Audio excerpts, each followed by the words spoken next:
얼마 전에 국방부가 남북 판문점 선언 이행을 위한 후속 조치로서 비무장지대의 감시 초소인 GP의 병력과 장비를 시범적으로 철수하는 방안을 추진 중이다. 그리고 완전 철수를 단계적으로 진행한다라고 이렇게 발표했습니다. 현재 비무장지대에는 우리의 GP가 60여 개 정도 있고 또 북한의 GP는 160여 개, 거의 한 3배 정도의 수가 있다고 합니다. 자, 그런데 북한에서는 GP 철수에 대한 어떠한 발표나 움직임도 전혀 없는데 우리들만 너무 서둘러 진행하는 것은 아닌지 우려의 목소리들이 많이 나오고 있습니다. 우리가 잘 알다시피 이 GP는 적이 군사분계선을 침투하는 것을 감시하기 위해서 세워진 최전방 초소로서 거리가 가깝다 보니 북한 병사들의 움직임을 손바닥 보듯이 생생하게 관찰할 수 있다고 합니다. 즉 북한 적군이 군사적인 움직임을 보일 때 가장 빨리 그것을 파악하고 알리는 것으로 만약 그 초소를 지키는 군사들이 혹여나 수시로 일어나는 상황들을 놓치기라도 한다면 북한 적군의 군사행동에 대처하지 못해 위험을 초래할 수도 있는 너무나도 중요한 곳입니다. 그런데 그러한 GP를 철수하고 또 그로 말미암아서 최전방에서 적을 감시하는 군사도 없어지게 된다면 앞으로의 국가 안보가 얼마나 더 위험해질지 정말 걱정이 아닐 수가 없는 것입니다. 오늘 본문에도 GP 초소의 군사처럼 만국으로 치닫는 유다, 이스라엘 족속을 최전방에서 지키는 파수꾼이 있었는데 그는 바로 에스겔이었습니다. 당시 유다는 바벨론의 침략을 당했고 수많은 젊은이들과 귀족들이 포로로 끌려갔는데 하나님께서는 그 포로들 중에 에스겔을 택하여 패역한 선민 이스라엘 족속을 위한 선지자로 부르셨습니다. 16절에 보니 7일 후란 에스겔이 선지자로 소명받고 파송의 명령을 받은 지 7일이 지난 때를 말하는데 그 7일의 시간은 에스겔에게는 어쩌면 절망적이고 너무나도 초조한 시간이었을 것입니다. 왜냐하면 바벨론의 포로로 사로잡혀온 것도 서러운 이스라엘 족속에게 유다와 예루살렘의 완전한 멸망을 선포해야 했고 더 나아가서 포로 생활 중에도 여전한 그들의 패역함을 고발하고 말해야 했기 때문입니다.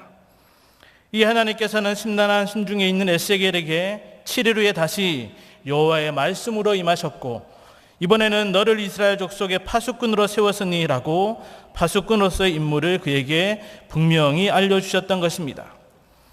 여기 파수꾼이란 일반적으로 망대에 서서 적군의 공격 등 다가오는 위험을 감지하고 사람들에게 그 위험을 알려 대처하도록 경고하는 GP의 군사와 같은 그러한 자를 말합니다.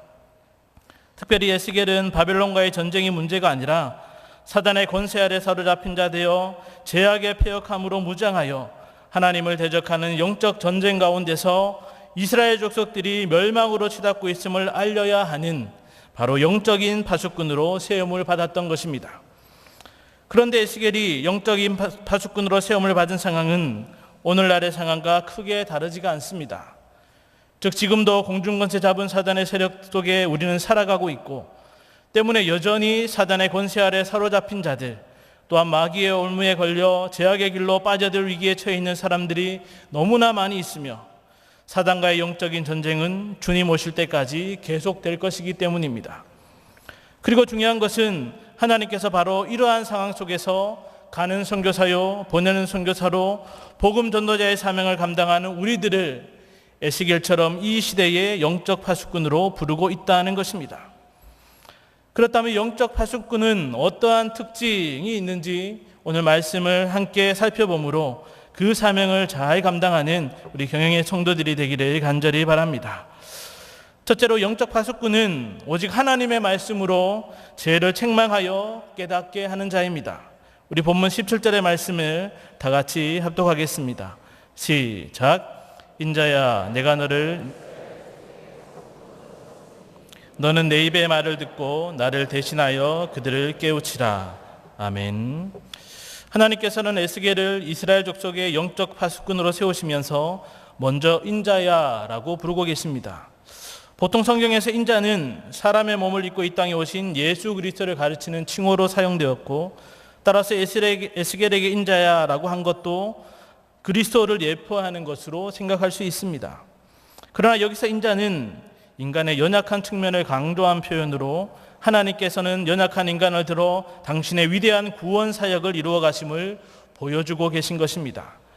즉 하나님께서는 당신의 택자 구원을 위해 모든 피조물 가운데 당신의 형상으로 창조한 사람을 그 도구로 사용하고 계신 것입니다. 그렇게 하나님께서는 에스겔을 인자로서 이스라엘 족속의 영적 파수꾼으로 세우셨습니다. 앞에서 말했듯이 에스겔에게 주어진 파수꾼의 직무는 좀 특별한 것이었는데 그것을 너는 내 입의 말을 듣고 나를 대신하여 그들을 깨우치라 하는 말씀에서 확인할 수 있습니다. 여기 너는 내 입의 말을 듣고 라는 말씀은 에스겔이 영적 파수꾼으로 그 직무를 감당함에 있어 선행되는 것이 바로 내 입의 말, 즉 하나님의 말씀을 먼저 들어야 한다는 것입니다. 일반적으로 파수꾼은 주변 상황에 대해 늘 예의주시해야 합니다. 저 멀리 적군이 쳐들어오는 소리나 어떤 이상한 소리나 상황들에 대해서 늘 살피고 반응을 해야 하는 것입니다.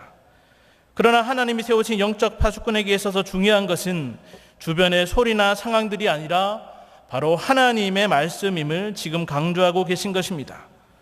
즉 이 피조 세계를 창조하시고 친히 다스리시는 하나님의 말씀, 그 택한 백성들이 듣고 순종함으로 하나님을 섬기며 인격적 교제의 원천이 되는 그 하나님의 말씀, 신앙과 행위의 유일한 법칙으로 지켜야 할 그 말씀, 무엇보다 죄로 죽었던 인생을 살리시는 살아 역사하는 생명의 말씀을 영적 파수꾼으로서 그 누구보다도 가장 먼저 듣고 그 무엇보다도 가장 빨리 들어야 하는 것입니다. 특별히 지금 에스겔에게 들려주신 말씀은 죄악으로 말미암아 바벨론 포로 생활까지 하고 있으면서도 여전히 죄악 가운데 살아가는 이스라엘 족속들의 죄를 책망하여 그 죄로 말미암아 유다가 심판을 받아 멸망하게 된다는 하나님의 엄중한 경고의 말씀을 생각할 때 총각을 다투어 전해야 할 중요한 말씀임에 틀림없습니다. 그럼에도 같은 민족에게, 그것도 바벨론 포로 생활 가운데 있는 동족들에게 위로하고 격려하지는 못할 망정 죄를 책망하고 심판받아 멸망하게 될 것을 말한다는 것은 에스겔에게 결코 쉽지 않은 일이었을 것입니다. 이 하나님께서는 나를 대신하여 그들을 깨우치라고 구체적인 방법까지 알려주시면서 영적 파수꾼인 에스겔을 통해 그 말씀을 똑똑히 전하게 하십니다. 여기 나를 대신하여 라는 말은 하나님께서 말씀하신 것 같이 하라는 것으로, 쉽게 말해서 인간적인 감정이나 관계나 지식을 동원하지 않고 하나님이 말씀하신 그대로 죄의 책망과 심판의 경고를 가감없이 전하라는 말씀입니다. 그리고 그들을 깨우치라는 말씀은 빛이 번쩍이는 모습을 나타내는 어원의 다안에서 유래한 것으로 그 하나님의 말씀을 듣고 그 죄악이 무엇이며 그로 말미암는 죄의 결과가 어떠한지를 알도록, 즉 그들이 눈이 번쩍 뜨이도록 그 말씀을 전하라는 것입니다. 이렇게 영적 파수꾼은 이스라엘 족속에게 임하는 하나님의 경고의 말씀을 듣고 그대로 전하여서 그들을 깨우쳐 심판을 면하도록 해야 하는 것입니다. 경제학 부분에서 베스트셀러였던 넛지라는 책이 있습니다. 똑똑한 선택이 이끄는 힘이라는 소제목에서 짐작할 수 있듯이 사람들에게 어떤 선택을 금지하거나 그들의 경제적 인센티브를 훼손하지 않고도 예상 가능한 방향으로 그들의 행동을 변화시킬 수 있다는 행동 경제학에 관한 책입니다.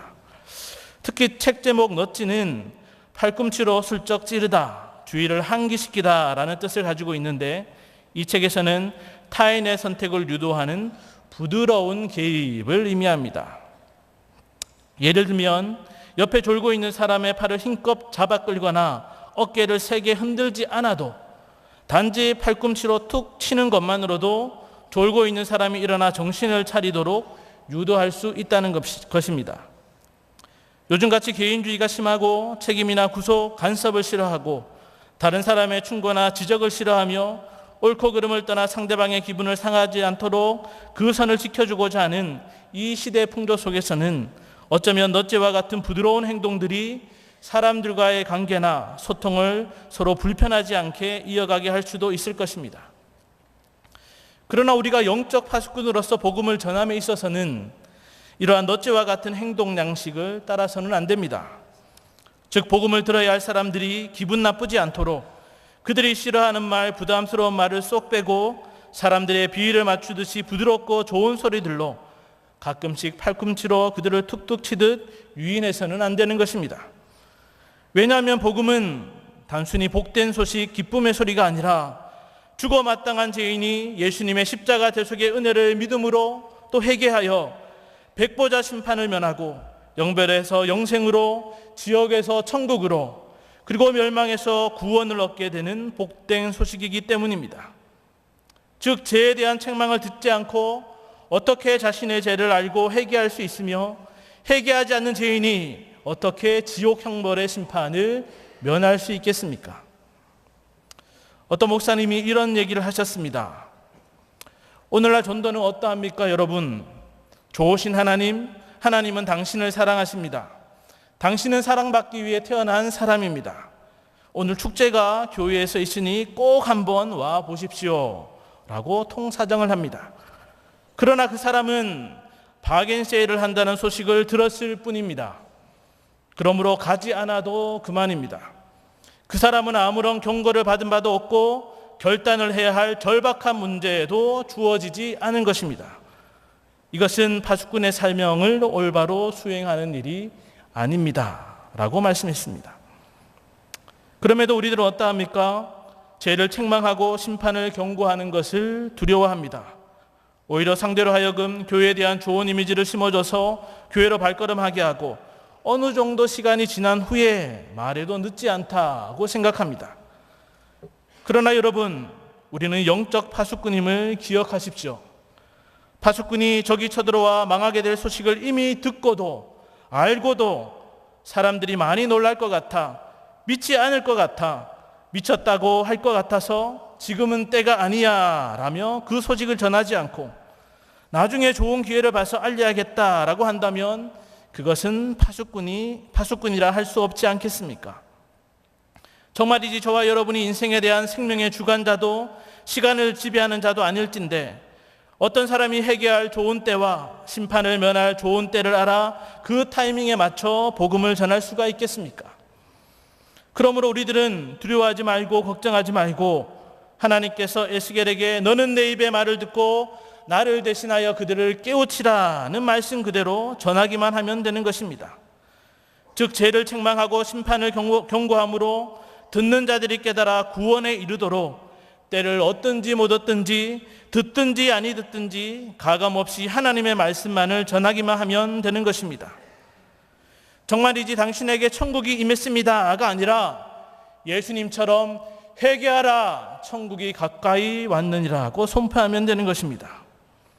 그렇게 선포하는 것이 두렵고 걱정될 만큼 우리는 연약하지만 우리의 그 작은 입술로 선포되는 하나님의 능력의 복된 말씀은 듣는 자의 심령에 분명히 살아 역사하게 될 것입니다. 왜냐하면 복음을 전하는 일은 사람의 일도 아니요 사람을 설득하는 일도 아니요 오직 주의 성령의 역사로 되어지는 일이기 때문입니다. 이러한 사실을 온전히 믿고 확신함으로 어느 때 어느 누구에게나 죄를 책망하고 심판을 경고하여 깨닫게 하는 하나님의 말씀을 확실히 믿고 전하는 영적 파수꾼들이 되시기를 간절히 바랍니다. 둘째로 영적 파수꾼은 자신의 생명을 걸고 그 직무를 다할 책임이 있습니다. 우리 본문 18절과 19절을 다 같이 합독하겠습니다. 시작. 가령 내가 악인에게 말하기를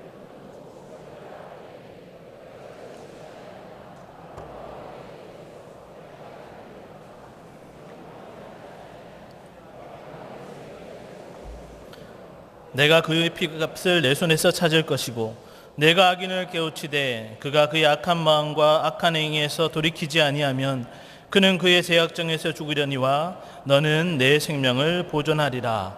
아멘.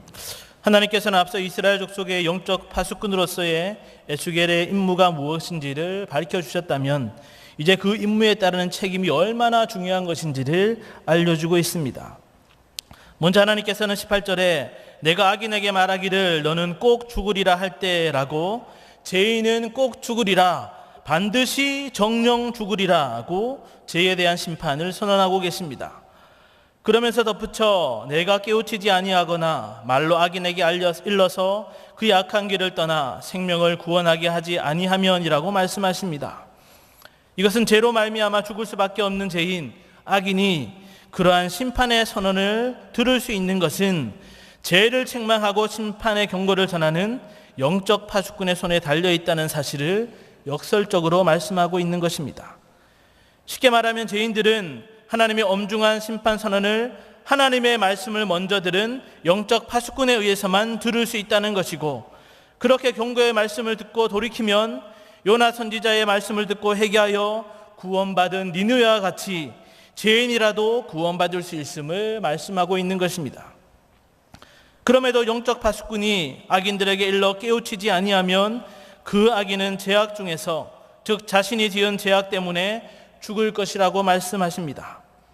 그러나 거기에서 끝나지 않고 내가 그의 핏값을 내 손에서, 즉 영적 파수꾼의 손에서 찾을 것이라고 말씀하시며, 그 죄인의 죽음에 대한 책임이 경고의 말씀을 전하지 않은 영적 파수꾼에게도 있음을 분명히 말씀하고 있는 것입니다. 물론 영적 파수꾼이 악인을 깨우치는, 즉 경고의 말씀을 전하였고, 그럼에도 악인이 그 약한 마음과 악한 행위에서 돌이키지 아니하면 그는 그의 죄악 중에서 죽으려니와 너는 내 생명을 보존하리라고, 그때에는 악인의 죽음에 대한 책임이 영적 파수꾼에게는 있지 않음을 또한 분명히 말씀하고 있습니다. 쉽게 정리하면, 만약 영적 파수꾼이 악인에게 하나님의 심판의 경고를 전하지 않아 그 악인이 그대로 죄악 가운데 죽는다면 1차적인 책임은 물론 악인 본인에게 있지만 2차적인 책임은 영적 파수꾼에게 있다라고 말씀하고 있는 것입니다. 그래서 하나님께서는 영적 파수꾼으로서 그 책임을 다하지 않는다면 내가 그의 핏값을 내 손에서 찾을 것이라고 엄중히 말씀하신 것입니다. 또한 19절에 만약 그 책임을 다했을 때 너는 내 생명을 보존하리라고 하신 것을 볼 때, 그것을 반대로 생각했을 때, 만약 그 책임을 다하지 않는다면 너는 내 생명을 보존하지 못하리라고 말씀한 것과 동일한 것을 우리는 알 수 있습니다. 이렇게 악인에 대한 영적 파수꾼으로서의 책임을 말씀하신 하나님은 악인과 대조되는 의인에 대한 책임도 있음을 20절과 21절에 이어서 말씀하고 있습니다. 20절에 또 의인이 그의 공의에서 돌이켜 악을 행할 때라고 했습니다. 여기 의인은 예수 그리스도의 보혈의 공로를 의지하여 구속함을 받아 하나님 앞에 의롭다함을 얻은 성도를 말하는 것이 아닙니다. 오히려 여기서 말하는 의인은 구약적인 관점에서 모든 율법을 잘 지켜 행하고 그 율법 지킴에 열심히 있고 사회 구범을 지키며 살았던 사람을 말합니다. 요즘으로 따지면 법 없이도 살 사람이라는 것입니다. 그렇다고 해서 이 사람이 하나님 앞에서 흠이 없으며 언제나 신실한 삶을 살았다는 것을 말하는 것은 또한 아닙니다. 즉, 그 사람은 언제든지 악한 쪽으로 기울 성향을 가지고 있으며 상황에 따라서는 그의 공의에서 돌이켜 악을 행함으로 악인이 될 수도 있는 사람인 것입니다. 그런데 만약 그렇게 악한 길로 빠진 그 사람이 과거에 자신이 행한 공의를 하나님께서 인정해 주셔서 현재 행하는 악을 눈감아 줄 것이라고 생각하며 계속 악행을 일삼는다면 하나님께서는 그의 기대와는 달리 이미 행한 그의 공의는 기억지 않으신다고 딱 잘라 말씀하고 있습니다. 오히려 하나님은 내가 그 앞에 거치는 것을 두며라고 마치 출애굽을 완강히 반대했던 바로를 강팍하게 내버려 두신 것처럼 그 사람이 그 악한 길로 그냥 가도록 허용하셔서 결국에는 죽음으로 심판케 하신다고 엄중히 말씀하시는 것입니다. 그러나 의인이 악을 향하여 나아갈 때 영적 파수꾼으로서 죄를 책망하고 심판을 경고함으로 깨닫게 하지 않으면 앞에서 언급한 죄인과의 상황과 마찬가지로 그는 그의 죄 중에서 죽으려니와 그의 핏값은 내가 내 손에서 찾으리라고 그 책임이 있음을 동일하게 말씀하고 있습니다. 반대로 또한 영적 파수꾼이 그 의인을 깨우쳐서 범죄하지 아니하게 하므로 그가 범죄하지 아니하면 그 의인은 정령 살게 된다라고 말씀하시고 또 그 깨우침을 받으며 너도 내 영혼을 보존하리라고 그 책임을 면하게 된다라고 동일하게 또한 말씀하고 있는 것입니다. 그렇다면 악인과 의인 두 경우 모두 동일하게 파수꾼이 그 책임을 다하지 못할 때 그의 핏값을 내 손에서 찾으리라, 내 생명 내 영혼을 보존하지 못하리라고 하신 말씀은 무슨 뜻이겠습니까? 그 의미에 대해 그 책임을 다하지 못한 영적 파수꾼이 마치 구원을 받지 못하게 된다든지 아니면 육체적으로 생명을 잃게 된다든지 등 신학자들 사이에서는 사실 의견이 분분합니다. 그러나 지금 하나님께서 강조하며 말씀하시는 것은 영적 파수꾼이 그 사명을 감당하느냐 여부에 따라 그 자신의 영혼에 대한 구원의 여부가 결정된다든지 또한 육체의 생명의 존속 여부가 결정된다든지 하는 것이 결코 아닙니다. 지금 하나님께서 영적 파수꾼 에스겔을 세우시면서 강조하시는 것은 악인이나 의인이나 누구든지 범죄하여 죽음을 당할 때에 이에 대하여 경고하지 않을 경우 영적 파수꾼 역시 그 책임을 같이 질 수밖에 없음을 확실하게 말씀하고 계신 것입니다. 즉 영적 파수꾼은 어느 누구에게나 죄를 책망하고 심판을 경고할 책임이 있음을 명심하고 자신의 생사를 걸고 하나님의 말씀을 전하는 사명을 반드시 감당해야 하는 자인 것입니다. 법률 용어 중에 방조죄라는 것이 있습니다. 잘못된 일이 일어났을 때 아무런 조치를 취하지 않고 그냥 보고만 있는, 즉 방관하는 것을 우리는 흔히 방조죄라고 생각하지만 실제 방조죄는 남의 범죄 행위를 도움으로써 성립하는 범죄를 말합니다. 대표적인 것이 술을 마시고 운전하려 할 때 운전자를 끝까지 말리지는 않고 오히려 차키를 건네주면서 함께 동승하는 경우 음주운전 방조죄가 되는 것입니다. 그러나 이런 경우도 방조죄가 성립될 수 있습니다. 어떤 학생이 특정 학생을 심하게 괴롭히는데 그것을 알고도 모른 척하는 경우에도 그 가해 학생이 그런 행동을 계속하도록 지원했다고 간주해 방조죄가 성립될 수도 있다는 것입니다. 마찬가지로 자신들의 죄로 말미암아 하나님의 진노의 심판을 받게 될 사람들이 반드시 멸망케 됨을 이미 알고 있는 성도된 우리들이 그들에게 그 어떤 하나님의 경고의 메시지를 전하지 않는다면 우리들 또한 영적인 방조죄를 면하기는 어려울 것입니다. 하나님은 멸망에 이르는 그들에게 죄를 책망하고 심판을 경고하지 않고 방관만 하고 있었던 것에 대한 책임을 우리들에게 반드시 물을 것이기 때문입니다. 이에 대해 박윤선 목사님은 하나님의 말씀을 받고도 전하지 않음은 영혼의 가치를 조금도 인정하지 않는 죄와 복음의 가치를 조금도 인정하지 않는 죄를 짓는 것이라고 말했습니다. 정말이지 우리가 이러한 영적 반조죄를 끝까지 저지르게 된다면 우리를 구원하시기 위해 그냥 보고만 있지 않으시고 당신의 독생자까지 내어주신 하나님 앞에 이에 대한 최종 진술을 우리는 해야 할 것입니다. 여기서 우리는 한 가지 명심해야 할 것이 있습니다. 그것은 영적 파수꾼된 우리들이 단순히 책임을 면하려는 목적으로 하나님의 말씀을 전해서는 안 된다는 것입니다. 예를 들어서 올해 9월부터 모든 도로에서 자동차 전 좌석에 대한 안전벨트 미착용 시 범칙금이 부과됩니다. 그 범칙금은 운전자가 내야 하고 또한 벌점까지도 주어집니다. 그런데 만약 운전하는 아빠가 뒷좌석에 타는 자녀들에게 안전벨트에 안 하다가 걸리면 벌금 내야 한다고, 아빠 분명히 얘기했다, 안전벨트 안 하다 걸리면 너희 책임이야 라고 이렇게 말한다면 어떠하겠습니까? 이건 마치 자녀를 사랑하는 아빠가 아니라 택시 운전기사처럼 느껴지지 않습니까? 아빠라면 안전벨트 공지에 대한 책임이나 범칙금 때문이 아니라 사랑하는 자녀들의 생명과 안전을 위해서 반드시 안전벨트를 매라고 꼭 얘기하고 또 다시 확인도 할 것입니다. 마찬가지로 우리들이 복음을 전할 때 책임감을 가지고 그 사명을 다하는 것도 중요하지만 가장 먼저 우리는 그 영혼을 사랑하는 마음이 있어야 하는 것입니다. 천하보다 귀한 한 영혼을 사랑하는 주님의 마음으로 우리 또한 그 영혼을 죄와 사망에서 건지려는 가장 우선적인 목적을 가지고 복음을 전해야 한다는 것입니다. 그래야 할 때 그 사랑의 수고는 믿음의 역사로 이어질 것이고 마땅히 복음을 전해야 하는 그 책임도 우리는 넉넉히 감당할 수 있게 될 것입니다. 이 악한 시대에 우리가 사람들을 향하여 하나님의 심판 경고의 메시지를 외치지 않고 그들을 깨우치지 않는다면, 그리고 우리로 말미암아 사람들이 경고를 듣지 못하여 하나님의 심판을 받고 망한다면 그 모든 책임은 고스란히 우리가 짊어져야 함을 반드시 명심하므로 영적 파수꾼된 우리에게 부여된 복음 전파의 책임을 넉넉히 잘 감당하는 성도님들 되시기를 간절히 바랍니다.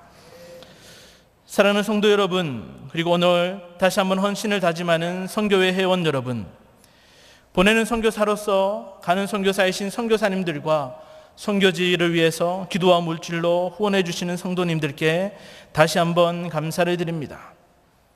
그러나 우리가 보내는 선교사로서 한 가지 기억해야 할 것은 기도하는 것이나 후원회비 또는 특별헌금을 드리는 것만으로 땅끝까지 이르러 내 증인이 되리라는 주님께서 우리에게 명령하신 복음 전파의 사명을 다하고 있다고 생각해서는 결코 안 됩니다. 왜냐하면 우리는 가는 선교사로서는 그 사명 감당을 할 수 없다고 할지라도 가는 전도자로서 사명을 감당해야 하기 때문입니다. 즉 집 근처이든 학교이든 가정이든 직장이든 기업이든 내가 밟을 수 있는 그 땅끝까지 나아가 복음을 전할 사명이 있는 것입니다. 그리고 우리가 복음 전도자로 나아갈 때 영적 파수꾼으로서 직무도 함께 감당해야 함을 결코 잊어서는 안 됩니다. 즉 어느 누구에게나 죄를 책망하고 심판의 경고를 선포함으로 깨우쳐 돌이키게 할 책임이 우리에게 있는 것입니다. 왜냐하면 우리는 반드시 성취되는 하나님의 말씀을 통해 죄로 말미암는 심판의 긴급 재난 문자를 이미 받았기 때문입니다. 어떠한 위험이 있는지, 어떻게 대처해야 하는지, 또한 어떻게 하면 안전하게 거하게 되는지 이미 우리는 모두 알고 있기에 아직 죄악의 물결에 휩싸여 어둠의 길을 방황하며 오직 죽음과 멸망의 넓은 길로만 달려가는 사람들에게 심판과 구원의 메시지를 전하는 영적 파수꾼의 직무를 책임감 있게 감당해야 하는 것입니다. 성도 여러분, 여러분의 가정이나 학교나 직장이나 기업에 영적 파수꾼이 되시기를 간절히 바랍니다. 그리고 하나님의 말씀으로 주의를 살펴보시기 바랍니다. 만약 여러분이 사랑하는 가족이나 친구, 이웃, 직장 동료 중에 아직도 악행 가운데 머물러 있는 악인이나 공의를 떠나 악한 길로 나아가는 의인이 있다면 그들이 자기 죄악 중에 죽게 되는 일이 없도록 죄를 책망하고 심판을 경고함으로 깨우쳐 돌이키게 하는 영적 파수꾼의 직무를 지금 당장 수행하시기 바랍니다.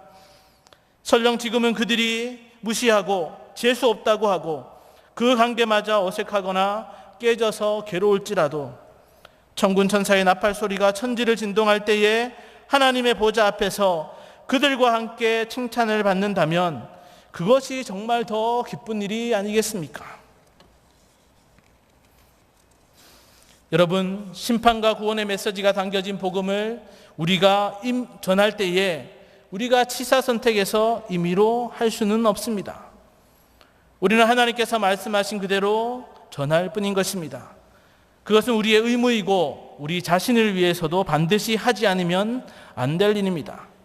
정말 우리가 영적 파수꾼으로서 그 책임을 면하기 위해서가 아니라 그 직무와 사명에 충성을 다하기 위해 먼저 하나님의 말씀에 깨어있기만 하다면 죄가 틈타는 것이 보일 것이고 사단의 유혹을 알아차릴 수도 있을 것이고 그렇게 우리의 영혼을 보존하고 참 생명을 가진 자로 우리는 살아갈 수 있을 것입니다. 그리고 그러한 은혜로 우리는 영적 파수꾼의 역할을 더 힘있게 감당하는 자가 될 것입니다. 에스겔 시대와 같이 죄악이 그 끝을 알 수 없는 패역한 시대를 지금 우리는 살아가고 있습니다. 죄가 무엇인지, 진리가 무엇인지 분간하기 힘든 이 때를 살아가고 있습니다. 그러한 때에 이미 심판이 선포되어 주님 다시 만날 날이 날로 또한 가까워지고 있습니다. 바로 이때에 하나님께서 우리를 복음 전파를 위한 영적 파수꾼으로 세우신 줄 알고 심판과 구원의 기쁜 소식을 곧 전하는 직무와 책임을 다함으로써 제사슬에 얽매여 있는 수많은 사람들을 돌이켜 영원한 구원에 이르게 하여 하나님으로부터 영광의 상을 받아 누리는 경양의 모든 성도들과 경양선교회 회원들, 보내는 선교사 되신 우리 모든 성도님들 되시기를 주님의 이름으로 간절히 축원합니다.